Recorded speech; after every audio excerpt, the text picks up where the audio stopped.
Hello everyone, welcome to this week's edition of Telegraph Herald More Than the Score, presented by 50 Shades of Grey. Nice shirt. Classic. I am your host, Steve Hartman. Alongside me this week, TH Sports Editor Jim Leitner. Jim, how's it going? Not too bad, not too bad. I know you're coming down after a long baseball season. Maybe it doesn't feel that long. It's probably fun. Goes fast, I suppose. It really went by too fast, and putting together the all-area baseball team is always kind of a bittersweet project because obviously it's baseball and it's a lot of fun, but it also signals the end of the baseball season, which is never a good thing. Yeah, or in my opinion, you know, it's so bitter because, you know, it's the end of a great baseball season, but sweet because then that means it's time for football! Football! It's another race, I guess. Well, anyway, as we recap the all-area baseball team, we got to start with the player of the year. Back-to-back, tremendous talent, football, baseball, he does it all, Calvin Harris. Yep, Calvin Harris is our Telegraph Herald Baseball Player of the Year for the second consecutive season.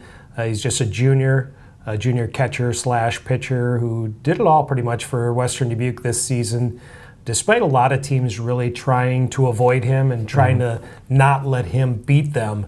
He drew 46 walks this year, which is a school record, and a little more than one walk per game. Wow. And a lot of times when teams were facing him, either they'd walk him or they'd really not give him a whole lot to pitch or a lot to hit. So they're pitching him away and pitching him a lot of junk and, you know, just trying to not let him beat them. And but he still put up tremendous numbers, hit over 400, still had an outstanding pitching career or pitching record, and did a nice job on defensively as well. And as I said in my story on Saturday's paper, he's one of the top catching prospects in the country for his age group. He's ranked in the top 60 prospects overall, and he's the number 7 ranked catcher in the country for next year's Major League Baseball draft. So a lot to be excited about for Calvin Harris on the baseball diamond, and before he could really shift gears, now he's out playing football and getting ready to quarterback the Bobcats for another year, hopefully another run to the state tournament as well. So a tremendous athlete. Earlier this year we talked about him being the Gatorade Iowa Baseball Player of the Year. He's the Des Moines Register had him as its Player of the Year, and he's a back-to-back Players of the Year for the Telegraph Herald. So a lot to be excited about for Calvin, and you know, as good of a baseball player he is, he's probably a better kid. Everybody raves about what kind of a teammate he is and what kind of a role model he is in the Western Dubuque community. So it's an exciting honor for Calvin Harris. And obviously it was a tremendous year for the Bobcats as they take home Coach of the Year as well, Casey Bryant. Yeah, Casey Bryant, this season he reached the 500-win plateau in his career. And according to our records, there's only 4 other coaches in Dubuque County who have reached that plateau. That being Tom Jenk Jr., Jerry Rolling, Ed Fayen from Dubuque Wahlert, and Dick Core from Dubuque Hempstead. So he's in very elite company. He's been coaching at Western Dubuque for 20 years. So basically, if you do the math, it's about 25 wins per season. And that's a pretty outstanding record. And he's our Coach of the Year for the second consecutive season.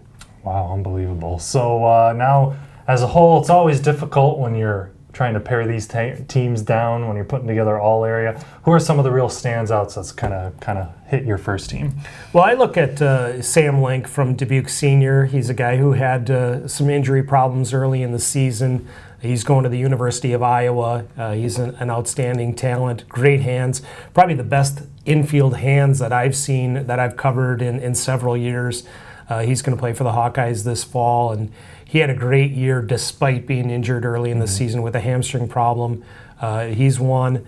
Sam Goodman is another good one from Western Dubuque. He was their ace pitcher, and he earned first-team All-State for the second consecutive season. So he had an outstanding year. You look at Owen Grover from out of Dyersville Beckman. He was another All-Stater, a tremendous talent, and you know, he's actually a multi-sport athlete as well. He's going to Wartburg to play football and played in the Shrine Bowl, and he was an All-Stater. Then you have your Cascade guys like Riley Reed, Reed Roush. Harris Hoffman, I'm sure. Harris Hoffman was in that group too. Yeah. So a tremendous amount of talent in the Western Dubuque, in Dubuque County this year again.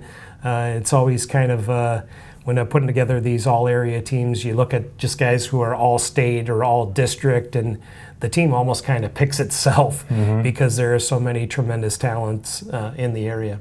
All right, well, another baseball season in the books. Hard to believe, and we are indeed going to be turning our attention here to all the fall sports.